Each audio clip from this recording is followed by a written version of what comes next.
International heist crew दुनिया के अलग अलग हिस्सों से मिलकर एक पैसेंजर प्लेन में चोरी करने का प्लान बनाते हैं। उनका प्लान 12,000 मीटर की ऊंचाई पर उड़ते हुए प्लेन से $500 मिलियन का सोना चुराने का होता है। ये मिशन इम्पॉसिबल सा लगता है, लेकिन यही इस कहानी की शुरुआत है। हर कदम खतरे से भरा है और हर फैसला जिंदगी बदल सकता है। कहानी की शुरुआत एक गॉर्जियस ऑक्शन से होती है। पूरे हॉल में कैमरे लगे होते हैं और कोई भी ब्लाइंड स्पॉट नहीं होता है। पुलिस को पूरा भरोसा होता है कि यहाँ से कुछ भी गलत नहीं हो सकता, लेकिन उन्हें यह अंदाजा नहीं होता कि आज कुछ एक्स्ट्रॉर्डिनरी होने वाला है। इसी ऑक्शन में इंटरनेशनल मास्टर थीफ साइरस आराम से अपने असली चेहरे के साथ एंट्री करता है। उसे देखकर पुलिस हैरान रह जाती है, क्योंकि वह बिना किसी डर के खुलेआम घूम रहा होता है। उसकी चाल और आंखों में अलग सा सेल्फ कॉन्फिडेंस होता है। पुलिस उसकी हर हरकत पर नजर रखना शुरू कर देती है। साइरस सीधे ऑक्शन हॉल के बीचों बीच बैठ जाता है और बिल्कुल शांत रहता है। कुछ देर बाद वह एक NFT आइटम पर बोली लगाता है, जिसकी कीमत $20 मिलियन होती है। सभी लोग हैरान रह जाते हैं कि वह इतनी बड़ी रकम इतनी आसानी से कैसे लगा सकता है। पुलिस की निगरानी और भी बढ़ जाती है। जैसे ही ऑक्शन स्टाफ सफल ट्रांजैक्शन की घोषणा करता है,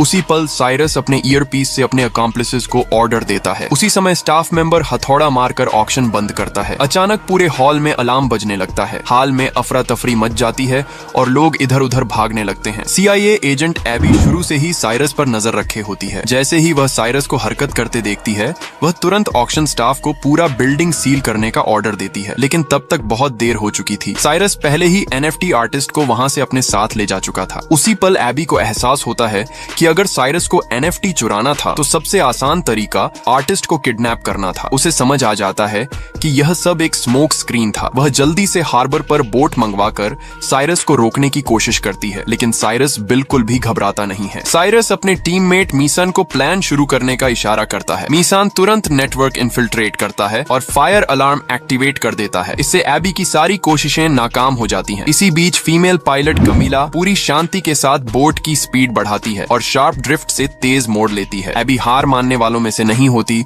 और वह लगातार पीछा करती रहती है। ये देखकर मीसान मेटल बैरियर्स एक्टिवेट कर देता है, जिससे रास्ता पूरी तरह बंद हो जाता है। एबी मजबूर होकर हेडक्वार्टर्स को कॉल करती है और साइरस की फुल स्केल सर्च का रिक्वेस्ट करती है। इस बीच NFT आर्टिस्ट को अभी तक यह एहसास नहीं होता कि वह किडनैप हो चुका है। वह सोचता है कि एबी कोई ज्यादा ही उत्साही फैन है। साइरस उसे अपने लग्जूरियस यॉट पर ले जाता है। वहां वह खुशी खुशी उसे $20 मिलियन देता है और यॉट पर पार्टी में शामिल होने का इन्विटेशन देता है। लेकिन आर्टिस्ट को नहीं पता होता कि उसकी किडनैपिंग की खबर फ्रंट पेजेस पर छप चुकी है। अगली सुबह जब वह उठता है, तब हाइस्ट क्रू उसे सच्चाई बताता है। उसे पता चलता है कि यह किडनैपिंग नकली थी ताकि NFT की वैल्यू बढ़ाई जा सके। यह सुनकर वह पूरी तरह चौंक जाता है। साइरस उसे मोनालिसा का एग्जाम्पल देता है और समझाता है कि कैसे एक चोरी किसी भी चीज की कीमत आसमान तक पहुंचा सकती है। जैसे ही किडनैपिंग की खबर फैली, आर्टिस्ट के काम की कीमत तेजी से बढ़ जाती है। आखिरकार डील $89 मिलियन में डन होती है। आर्टिस्ट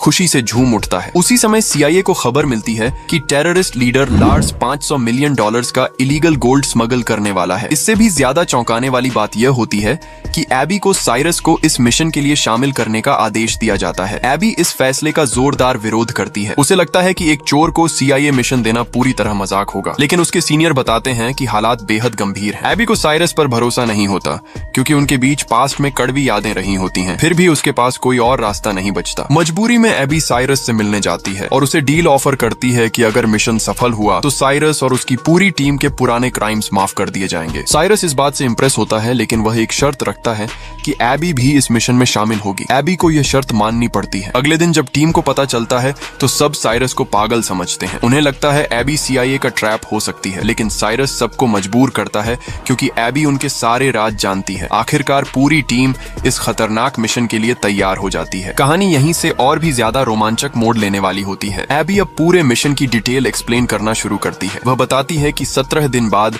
लार्स लंदन के एक बैंक से $500 मिलियन का गोल्ड जुरिच भेजने वाला है। ये गोल्ड स्क्वायर वुडन क्रेट में होगा, जिसकी लंबाई चौड़ाई 1 से 1.5 मीटर होगी और कुल वजन 10 टन होगा। यह गोल्ड भारी सिक्योरिटी के साथ ट्रक से हीथ्रो एयरपोर्ट लाया जाएगा। वहां से इसे स्विस एयर के पैसेंजर प्लेन में लोड किया जाएगा, जो सीधे जूरिक जाएगा। मतलब साफ है कि गोल्ड को जमीन पर चुराना नामुमकिन है। ये प्लान सुनकर साइरस की टीम को लगता है कि यह एक सुइसाइड मिशन है। इतनी सिक्योरिटी में गोल्ड चुराना किसी पागलपन से कम नहीं होगा। लेकिन साइरस शांत रहता है और कहता है कि अगर जमीन पर पॉसिबल नहीं है तो हवा में रास्ता निकाला जाएगा। साइरस फैसला करता है कि गोल्ड को फ्लाइट के दौरान ही मूव किया जाएगा। इसके लिए उन्हें एक दूसरा प्लेन चाहिए होगा। जब दोनों प्लेन काफी करीब आएंगे, तब रेडार सिग्नल एक्सचेंज किया जाएगा। इसके बाद गोल्ड वाले प्लेन को कोई डिटेक्ट नहीं कर पाएगा। हैकर मिसान तुरंत सर्च शुरू करता है और एक सूटेबल प्लेन ढूंढ निकालता है। यह प्लेन साइज में बड़ा होता है और पहले से हेवीली मॉडिफाइड होता है। इसे रिमोटली कंट्रोल किया जा सकता है और इसमें ऑटोमेटिक स्टील पाइप्स भी लगे होते हैं। डेंटन उन्हें प्लेन की सबसे खास बात दिखाता है। इस प्लेन का बॉटम हिस्सा एक जायंट एलईडी स्क्रीन होता है। इसकी मदद से प्लेन को रेडार और विजुअल डिटेक्शन से बचाया जा सकता है। साइरस समझ जाता है कि यही उनका सबसे बड़ा हथियार होगा। प्लेन रेंट करने के बाद पूरी टीम हाईजैकिंग प्लान डिजाइन करने लगती है। सबसे पहले उन्हें रेडार सिस्टम कंट्रोल करना होगा ताकि उनका प्लेन इनविजिबल रहे। साथ ही गोल्ड कैरिंग प्लेन के करीब पहुंचकर सिग्नल एक्सचेंज भी करना होगा। प्लान के मुताबिक करीब 9100 मीटर की ऊंचाई पर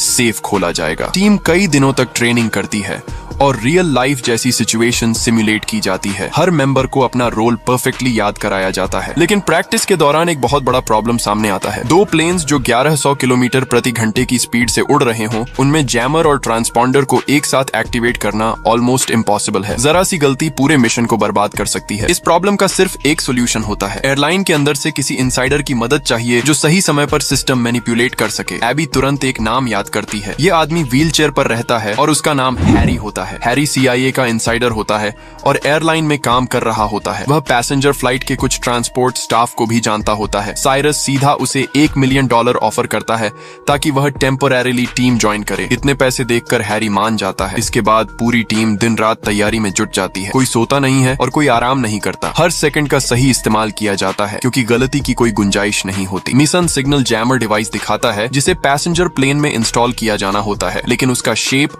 बॉम्ब जैसा दिखता है। एबी सजेशन देती है कि डिवाइस को पार्ट्स में डिसमेंटल किया जाए। प्लान बनता है कि हर मेंबर एक एक पार्ट लेकर पैसेंजर बनकर प्लेन में चढ़ेगा। सिक्योरिटी को शक न हो इसलिए सभी अलग अलग वेव्स में बोर्डिंग करेंगे। इस तरह पूरा डिवाइस प्लेन के अंदर असेंबल किया जाएगा। सारी तैयारी पूरी होते ही एक्शन डे आ जाता है। टीम मेंबर्स नॉर्मल पैसेंजर्स की तरह प्लेन में चढ़ते हैं। कोई बिजनेस क्लास में होता है और कोई इकोनॉमी क्लास में। गोल्ड कार्गो होल्ड में भारी गार्ड के साथ रखा होता है, लेकिन तभी एक अनएक्सपेक्टेड घटना हो जाती है। इंजीनियर लूक अचानक भाग जाता है। साइरस को खबर मिलते ही वह घबरा जाता है क्योंकि लूक के पास जैमर का एक इंपॉर्टेंट कंपोनेंट होता है। साइरस तुरंत मिसान से सॉल्यूशन पूछता है। इसी बीच कमिला स्टेल्थ प्लेन उड़ाते हुए पैसेंजर प्लेन के पीछे पीछे उड़ रही होती है। आसमान में दोनों प्लेन्स के बीच दूरी लगातार कम हो रही होती है। मिसान कैबिन स्कैन करता है और पाता है कि 5 बॉडीगार्ड्स पैसेंजर बनकर बैठे हैं। 2 फर्स्ट क्लास में होते हैं और 3 इकोनॉमी क्लास में। टीम को तुरंत अलर्ट कर दिया जाता है। प्लेन क्रूजिंग एल्टीट्यूड पर पहुंचते ही पैसेंजर्स को कैबिन में मूव करने की परमिशन मिल जाती है। टीम मेंबर्स बारी बारी इकोनॉमी क्लास रेस्ट रूम जाते हैं और डिवाइस के पार्ट्स वहां छुपा देते हैं। इसके बाद एबी बैकपैक पहनकर partially assembled device first class rest room ले जाती है, लेकिन उसकी नर्वस बॉडी लैंग्वेज एक बॉडीगार्ड को सस्पिशियस बना देती है। खतरा बहुत करीब होता है। उसी समय प्लेन में टर्बुलेंस आता है और एबी के हाथ से डिवाइस गिरकर टूट जाता है। वह घबरा जाती है और समझ नहीं पाती कि क्या करे। तभी साइरस दौड़कर आता है और उसकी मदद करता है। इस वक्त तक कमिला प्लेन को परफेक्टली अलाइन कर चुकी होती है, लेकिन जैमर अभी तक फुली असेंबल नहीं हुआ होता। तभी रेस्ट रूम डोर पर बॉडीगार्ड जोर से नॉक करता है। डेंजर के उस पल में एबी सजेस्टिव आवाजें निकालती है और बॉडीगार्ड वहां से चला जाता है। साइरस पूरी तेजी से डिवाइस रिपेयर करता है और आखिरकार जैमर एक्टिवेट हो जाता है। उसी पल कमिला वेग टर्बुलेंस का इस्तेमाल करके पैसेंजर प्लेन के पीछे लॉक कर लेती है। सिग्नल एक्सचेंज सक्सेसफुल हो जाता है और दोनों प्लेन्स रेडर से गायब हो जाते हैं। अब मिशन अपने सबसे खतरनाक फेज में प्रवेश कर चुका होता है। उसी समय एयर ट्रैफिक कंट्रोल सेंटर में हैरी अपना खेल शुरू करता है। वह कैप्टन को फॉल्स वेदर रिपोर्ट भेजता है और बताता है कि ज़ूरिक में मौसम बहुत खराब है। वह कैप्टन से रिक्वेस्ट करता है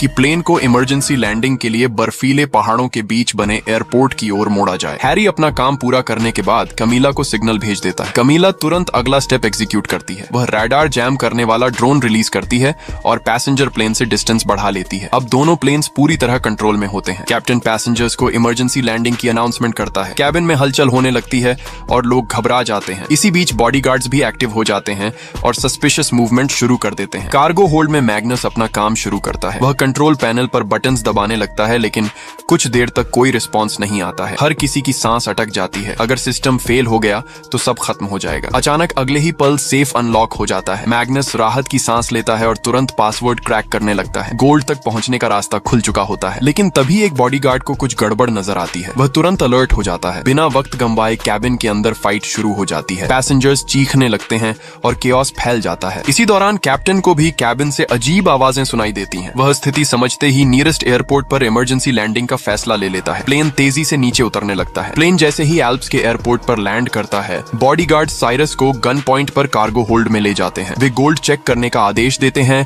और तुरंत लार्स को कॉल करके सिचुएशन रिपोर्ट करते हैं। लार्स शांत रहता है और सब सुनता है। बॉडीगार्ड उसे बताता है कि प्लेन एल्प्स के एयरपोर्ट पर उतरा है, लेकिन रॉबर्ट्स ने एक बैकअप प्लेन भी तैयार कर रखा है। लार्स ठंडे दिमाग से अपने आदमियों को गोल्ड और रॉबर्ट्स दोनों सीज करने का आदेश देता है। बॉडीगार्ड साइरस, एबी और कैमिला को प्लेन से नीचे उतारते हैं। कैमिला के पास खुद को समझने का भी समय नहीं होता और वह भी प्रिजनर बन जाती है। अब सिचुएशन पूरी तरह उलट चुकी होती है। गोल्ड को शिफ्ट करने की तैयारी होती है। गन सिर पर रखकर कैमिला को बैकअप प्लेन उड़ाने के लिए मजबूर किया जाता है। आसमान में एक बार फिर टेंशन भर जाती है। CIA हेडक्वार्टर्स में बैठे सीनियर्स को भी एहसास हो जाता है कि एबी और उसकी टीम सीरियस ट्रबल में है। तुरंत ट्रैकिंग ऑर्डर जारी किया जाता है और सैटेलाइट्स एक्टिव कर दिए जाते हैं। बैकअप प्लेन धीरे धीरे टेक ऑफ करता है। उसी पल कैमिला सीक्रेटली सिग्नल भेजती है। साइरस सिग्नल समझ जाता है और एबी से सीट बेल्ट बांधने को कहता है। अगले ही सेकंड प्लेन वायलेंटली शेक करता है। जिन बॉडीगार्ड्स ने सीट बेल्ट नहीं बांधी होती वे फ्लोर पर गिर जाते हैं। केओस फिर से फैल जाता है। लीड बॉडीगार्ड किसी तरह खड़ा होकर कैमिला से पूछता है